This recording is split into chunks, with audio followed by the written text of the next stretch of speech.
Compounding के ऊपर आज तक आपने कितनी ही वीडियोस देख ली होंगी, क्योंकि ये टॉपिक ही ऐसा है कि इसको कोई चाहकर भी इग्नोर नहीं कर सकता। बट क्या आपने अभी तक कंपाउंडिंग से कोई एक्चुअल में फ़ायदा लिया? क्या आपने इसको अपनी लाइफ में कभी प्रैक्टिकली अप्लाई करके देखा?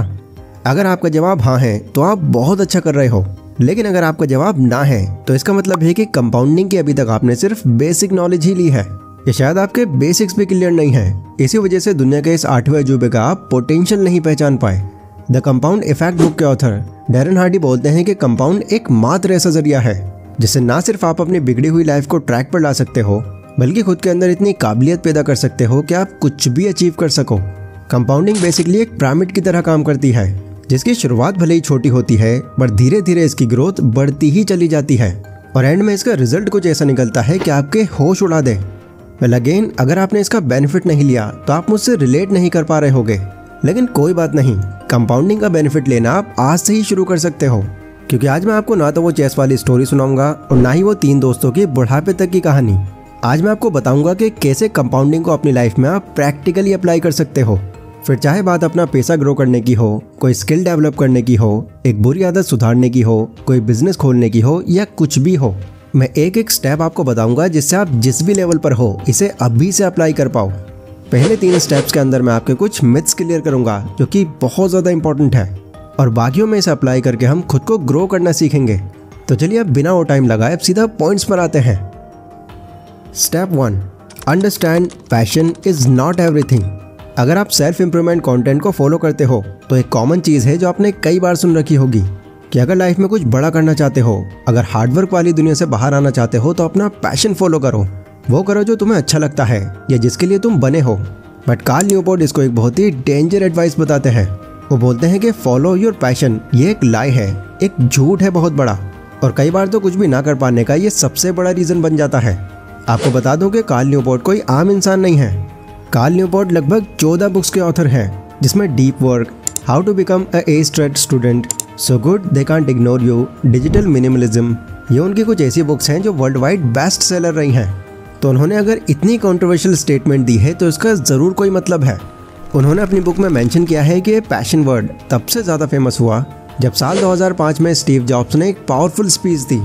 उन्होंने वहाँ पर लोगों से ये बोला कि अपने पैशन के पीछे भागो और तब तक भागते रहो जब तक वो आपको मिल ना जाए।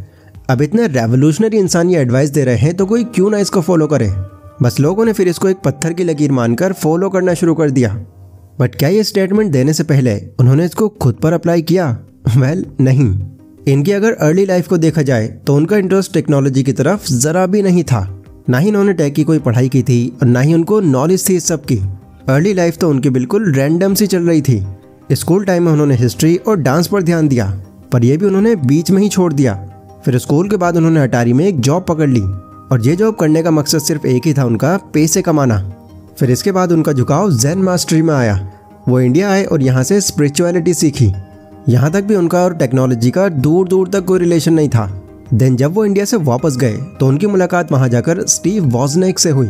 तब जाकर उनकी टेक जर्नी की थोड़ी शुरुआत हो पाई, बिकॉज वॉजनेक को टेक की ठीक ठाक नॉलेज थी एंड उनको बस एक पार्टनर चाहिए था जो उनके साथ काम कर सके। देन धीरे धीरे वो भी टेक को सीखते गए और इसके मास्टर बन गए। अब देखा जाए तो उनकी लाइफ में ये बदलाव एकदम रैंडमली आया। अगर यहाँ वो शुरू में ही अपने पैशन को फॉलो करते तो शायद वो एक स्पिरिचुअल गुरु या एक एम्प्लॉय ही बन पाते। देखो, पैशन की जहाँ पर भी बात आती है तो ये सुनकर हमें ऐसा लगता है कि कोई ऐसी फील्ड है जो स्पेसिफिकली हमारे लिए ही बनी है। ना हम पर उसमें कोई प्रेशर होगा, ना कोई बोरियत होगी और हम खूब पैसा कमाएंगे उससे। पर बिलीव मी, ऐसा कुछ भी नहीं होता। अगर आपको कोई काम करना अच्छा लग रहा है तो तभी तक वो आपको अच्छा लगेगा जब आप अपने लिए उसको कर रहे हो। इसे करियर बनाने के बाद जब वो करते रहने का प्रेशर आएगा आप पर, जब वो एक जिम्मेदारी बन जाएगी आपकी, तो एक टाइम पर आकर वो खुद ही बोर हो जाएगा।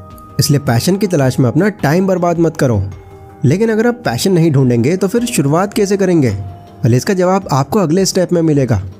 Step 2, analyse your dots. आप ये जानकर हैरान हो जाओगे कि जिस चैनल पर आज आप ये मेरी वीडियो देख रहे हो, ये चैनल कभी एग्जिस्ट ही नहीं करता अगर WWE कंपनी ना होती। सुनने में अजीब लगा ना, पर यही सच है। मैं आपको बताता हूँ कैसे। मैं स्कूल टाइम से ही WWE का बहुत बड़ा फ़ैन रहा हूँ, बट क्योंकि मैं एक हिंदी मीडियम स्कूल में था तो इंग्लिश मेरी उस टाइम पर बहुत ज़्यादा वीक थी। मैं जब भी ये शो देखता तो हर बार मुझे ये जानने की क्यूरियोसिटी रहती कि ये बोल क्या रहे हैं इंग्लिश में। मैं उनको बस देखता ही रहता था पर कुछ समझ नहीं पाता था। देन इसी रीज़न की वजह से मैंने अलग से एक इंग्लिश कोचिंग लेनी शुरू कर दी। मैं धीरे धीरे इंग्लिश समझने में अच्छा होता गया एंड जब मैंने इंग्लिश को ठीक ठाक पढ़ना शुरू कर दिया तो अब आकर मेरा इंटरेस्ट इंग्लिश की स्टोरीज बुक में आ गया। मैं मैक्स टाइम अपना बाहर एक लाइब्रेरी में बिताने लगा। फिर कॉलेज में एडमिशन लेने के बाद एक दिन मैंने नोटिस किया कि मेरा एक दोस्त एक बुक पढ़ रहा है, वो भी पूरे फोकस के साथ में। ये book rich dad poor dad थी, जो कि ऑब्वियसली इंग्लिश में ही थी, पर बुक में कोई पिक्चर ना होने की वजह से मुझे वो बुक उतनी खास नहीं लगी। लेकिन उसने मुझे पर्सनली रिकमेंड किया कि मैं बस एक बार ये पढ़कर देखूं। फिर घर लाकर मैंने उस बुक को थोड़ा पढ़ना शुरू किया। देन यहाँ मुझे इस बुक की बातें इतनी वैल्यूबल लगी कि मैं शॉक्ड हो गया। फिर जब मैंने इस बुक के बारे में इंटरनेट पर रिसर्च की तो काफ़ी सारे चैनल्स ने इस बुक की समरी बनाकर अपलोड की हुई थी।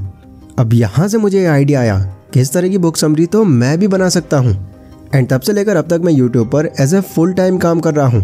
एंड अब ना सिर्फ मैं यूट्यूब से पैसे कमा रहा हूँ, बल्कि इसी के साथ मेरी एक डिजिटल एजेंसी भी है, जहाँ पर हम इस तरह की वीडियो एनिमेशंस वगैरह और यूट्यूबर्स के लिए भी करते हैं। अगर आपको भी कोई क्वेरी है तो आप सिंपली हमें इस मेल आईडी पर मेल कर सकते हो।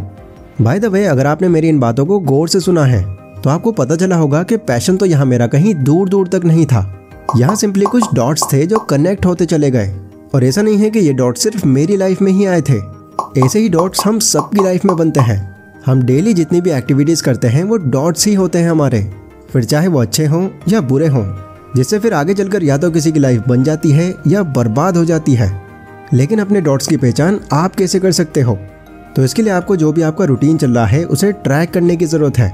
आप नोट करो कि आप दिन भर में कौन कौन से वो काम कर रहे हो जो आगे सीधा आपके फ्यूचर को अफेक्ट करेंगे। नोट करके आप देखोगे तो यहाँ पर आपको कुछ डॉट्स तो ऐसे दिखेंगे जो आपका सिर्फ टाइम खराब करने वाले हैं, और कुछ डॉट्स ऐसे होंगे जिन्हें आगे चलकर मोनेटाइज करके आप खूब पैसे कमा सकते हो। जो डॉट्स आपको लग रहा है आपका टाइम खराब करने वाले हैं, उन्हें आप कैसे रिप्लेस कर सकते हो, पहले तो यह प्लान बनाओ। जैसे मान लो आपका रूटीन है कि आप सिगरेट पीते हो या टोबैको कंज्यूम करते हो, तो डेफिनेटली ये डॉट आपके एक डार्क फ्यूचर की तरफ लीड कर रहा है।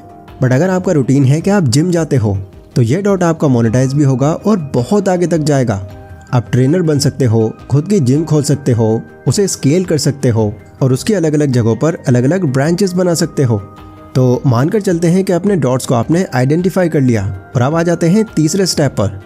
Step 3, the 5 pillars. किसी भी चीज़ की शुरुआत करने के लिए आपको इन 5 पिलर्स को समझना होगा। पहला है व्हाट, दूसरा है हाउ, तीसरा व्हाई, चौथा हु और पांचवा व्हेन। व्हाट यानी कि आपका एक्शन, जो भी आप काम करने जा रहे हो वो है क्या। क्या आप इन्वेस्टिंग करना चाहते हो, बिजनेस ग्रो करना चाहते हो, बॉडी बनाना चाहते हो, या कोई और गोल है आपका? पहला काम तो आपका इसी की पहचान करना है। हाउ यानी कि ये काम आप करने कैसे वाले हो, मतलब आपके पास इस काम के लिए क्या क्या रिसोर्सेज हैं। वाई यानी कि आपने ये जो काम डिसाइड किया है इसकी वजह क्या है, ऐसा क्या रीज़न है कि आपने यही करना ठीक समझा। हु यानी कि इसमें आपकी हेल्प कौन करने वाला है, क्या आपको किसी टीचर की ज़रूरत पड़ेगी, किसी ट्रेनर की या किसी मेंटोर की। एंड व्हेन यानी कि आप इसकी शुरुआत कब कर रहे हो सकता है कि अभी आप ऐसी कंडीशन में हो जहाँ पर आप चाहकर भी कोई काम शुरू नहीं कर सकते, तो उस कंडीशन का वेट करो जहाँ पर आप कैपेबल हो जाओ शुरुआत के लिए। ये सारे पिलर्स के पहले आपको आंसर्स मिल जाने चाहिए, तब भी आप चौथे स्टेप पर आ सकते हो। Step 4, research on it. कई बार कुछ भी ना कर पाने का एक बड़ा रीज़न ये होता है कि हमने अपने बड़े गोल के बेसिक्स ही तैयार करके नहीं रखे। जैसे अगर आपने डिसाइड किया है कि आपको इन्वेस्टिंग शुरू करनी है और इससे आपको हर साल अच्छी रिटर्न्स निकालनी है, बट इन्वेस्टिंग को लेकर अभी आपके बेसिक्स ही क्लियर नहीं है, तो ना सिर्फ आपको यहाँ पर टाइम खराब होगा बल्कि फाइनेंशियल लॉस भी उठाना पड़ेगा आपको। सेम अगर आपको कोई बिजनेस करना है, अपनी बॉडी बनानी है, तो इसमें भी अगर आपको ये नहीं पता कि आपकी इनिशियल इन्वेस्टमेंट कितने तक होगी, टारगेट कस्टमर्स कौन होंगे आपके, या बॉडी में आपको डाइट कितनी लेनी होगी, वर्कआउट का टाइम क्या होगा, तो ना आपको यहाँ पर कंपाउंडिंग का कोई फायदा मिलेगा और ना ही आप कुछ अचीव कर पाओगे। बेसिक्स क्लियर करने का एक ही तरीका है कि आप रिसर्च करो, हर पॉजिटिव और नेगेटिव जान लो ताकि आप सही से कैलकुलेशन बिठा पाओ। Step 5, take action but start with small. पहले 4 स्टेप्स के अंदर डिसीजन हमने ले लिया, अब हम एक्शन के लिए तैयार हैं। स्टार्टिंग में आपको मैं बता चुका हूँ कि कंपाउंडिंग एक पिरामिड की तरह काम करती है, जिसकी स्टार्टिंग तो बहुत छोटे से होती है पर धीरे धीरे इसकी ग्रोथ बढ़ती ही चली जाती है। सो यहाँ भी स्टार्टिंग हमको छोटे से ही करनी है। आपको बहुत ज़्यादा अमाउंट इन्वेस्ट करने की कोई ज़रूरत नहीं है, बहुत ज़्यादा वर्कआउट करने की कोई ज़रूरत नहीं है, या किसी भी काम पर आप स्टार्टिंग करने जा रहे हो तो उस पर बहुत ज़्यादा एफर्ट लगाने की कोई ज़रूरत नहीं है। हो सके तो स्टार्टिंग आप कम से करो, फिर धीरे धीरे इसको बढ़ाते चले जाओ। टाइम के साथ साथ जब आपका एक्सपीरियंस बढ़ जाएगा और आप में नॉलेज हो जाएगी तो आप नोटिस करोगे कि आपके रूटीन और आपकी ओवरऑल लाइफस्टाइल में कितना बदलाव आ गया है। ऐसे स्टार्ट करने का एक बड़ा बेनिफिट ये है कि ये हमारे लिए बहुत आसान हो जाता है, प्लस इसमें आपका रिस्क भी बहुत कम होता है, क्योंकि हो सकता है कि भले ही आपके पास नॉलेज है बट स्टार्टिंग में आप उतने स्मार्ट नहीं हो कि आप एकदम सब कुछ मैनेज कर सको। So think big but start small. Step 6, be consistent and keep trekking. अगर हमारा टास्क स्मॉल है तो हमें ज़्यादा दिक्कत नहीं होगी, बट कभी कभी तो ऐसा हो जाता है कि हमसे ये स्मॉल टास्क भी कंप्लीट नहीं होता। अब ऐसा क्यों हो रहा है, इसके पीछे ये रीजंस हो सकते हैं। पहला, इम्पेशेंट, आपके अंदर पेशेंस ही नहीं है। दूसरा, अनप्रिपेयर्ड, आप अब तक प्रिपेयर नहीं हुए। तीसरा, नॉट कॉन्फिडेंट, उस चीज़ को लेकर आप श्योर नहीं हो कि ये काम भी करेगा। और चौथा, लैक ऑफ मोटिवेशन, आप इस काम के लिए खुद को मोटिवेट नहीं कर पा रहे। इसके अलावा कोई और रीज़न है तो आप कमेंट में लिख देना, बट मेनली यही रीजंस होंगे। देखो, पेशेंस तो इसमें आपको रखना ही पड़ेगा, बिकॉज कंपाउंडिंग का सारा गेम टाइम और पेशेंस का ही है। इसके आपको तभी रिटर्न्स मिलेंगे जब आप लंबे टाइम तक इस पर टिके रहोगे। दूसरा, अगर आप प्रिपेयर्ड नहीं हो तो पहले प्रिपेयर्ड करो खुद को। तीसरा, अगर आप उस चीज़ को लेकर श्योर नहीं हो तो पहले कुछ प्रूफ फाइंड आउट करो। प्रूफ मतलब जो लोग ऑलरेडी वो काम कर रहे हैं, आप उनका एक्सपीरियंस जानने का ट्राई करो, उनसे आपके जो भी डाउट्स हैं वो क्लियर हो जाएंगे। एंड आखिर में, अगर आप उस काम के लिए मोटिवेशन नहीं जुटा पा रहे तो इसका मतलब है कि आपकी सारी बेसिक नीड्स पूरी हो रही हैं। आप फ्रेश खाना खा पा रहे हो, सुकून से सो पा रहे हो, विशेष आपकी घर वाले पूरी कर रहे हैं, मतलब बिना स्टार्ट किए भी आपका काम चल जा रहा है। एंड मिडिल क्लास के ग्रो ना हो पाने का ये सबसे बड़ा रीज़न है। वो एक कंडीशन में एडजस्ट हो जाते हैं और फिर वहीं अटके रहते हैं। सोच कर देखो, अगर आप पानी में गिर गए और पानी बहुत गहरा है तो उस वक्त आपकी सबसे बड़ी मोटिवेशन क्या होगी? ऑब्वियसली उस पानी से निकलना। वहाँ पर आप ये नहीं सोचोगे कि पानी से निकलूं या ना निकलूं। यही रीज़न है कि आज दुनिया में जितने भी कामयाब लोग हैं, मैक्सिमम उनमें से ऐसे हैं जो बहुत ही ज़्यादा गरीब थे पहले, एंड स्टार्टिंग में उनके पास एक बहुत बड़ा रीज़न था कि क्यों उन्हें अपने इस काम पर कंसिस्टेंटली बने रहना है। इसीलिए अगर आपको मोटिवेशन अंदर से चाहिए तो प्रैक्टिकल सॉल्यूशन इसका यही है कि अपने सराउंडिंग्स और रूटीन में आपको बदलाव लाना पड़ेगा। Step 7, enjoy it and teach it.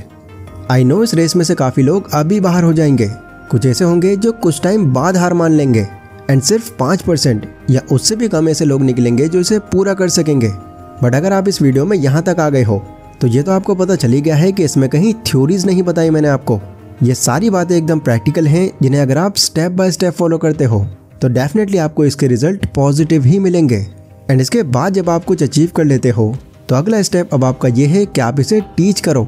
Course या बुक के थ्रू आप लोगों को ये सिखाओ कि आपने ये कैसे अचीव किया, कितने ऑब्स्टेकल्स आपके सामने आए और आपने इन्हें ओवरकम कैसे कर लिया। आप गौर करना, ये लगभग सभी कामयाब लोग करते हैं, जिससे उनकी पॉपुलैरिटी और ग्रोथ दुगनी तेज़ी से बढ़ती है।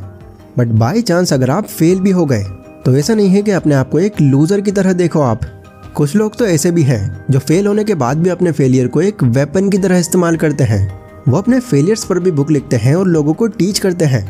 वो सिखाते हैं कि उन्होंने ऐसी क्या क्या गलती की है जिससे वो फेल हो गए, एंड इवेंचुअली फिर वो फेल होने पर भी कामयाबी हासिल कर जाते हैं। तो आई होप ये जितनी भी बातें मैंने आपको बताई हैं ये आप काफ़ी अच्छे से समझ गए हो, एंड इनको अगर आप स्टेप बाय स्टेप अप्लाई करना शुरू कर दोगे तो एक टाइम में आपको इसके रिजल्ट मैसिव ही देखने मिलेंगे। इस वीडियो पर आपका जो भी ओपिनियन है आप कमेंट सेक्शन में बता सकते हो। बाकी अगर आप यंग एज में हो और एक बिजनेस स्टार्ट करने का सोच रहे हो तो कैसे उसकी मार्केटिंग करके आप बहुत जल्दी उसको ग्रो कर सकते हो, ये आपको इस वीडियो में जानने मिलेगा। तो मैं मिलता हूँ अपनी उसी वीडियो में, तब तक के लिए stay safe, stay healthy, take care.